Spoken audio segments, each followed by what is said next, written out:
pagsisikap sa bansang Pilipinas. Ngunit saan kayo mga estudyante na nanunumpa sa watawat ng Pilipinas? Saan kayo mga guro na nanunumpa sa watawat ng Pilipinas? Saan kayo mga pulis na nanunumpa sa watawat ng Pilipinas?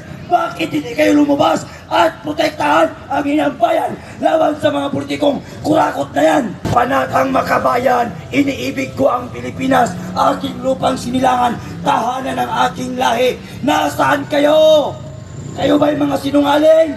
Noong sinasabi nyo, iaalay ko ang aking buhay, pangarap pagsisikap sa bansang Pilipinas.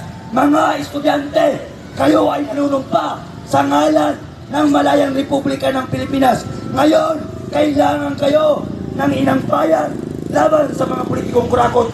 Magsilabasan na kayo! Huwag niyong biguin si Dr. Jose Rizal nung sinabi niya na ang kabataan ay pag-asa ng bayan. Ngunit, saan kayong mga estudyante? Saan kayong mga kabataan? Kung buhay lang si Dr. Jose Rizal ngayon, tiyak siya'y mapapahiya kung ang kabataan ay makikita niya na baliwala sa kanila ang gobyernong korupsyon, baliwala sa kanila ang nangyayari sa sambayan ng Pilipino.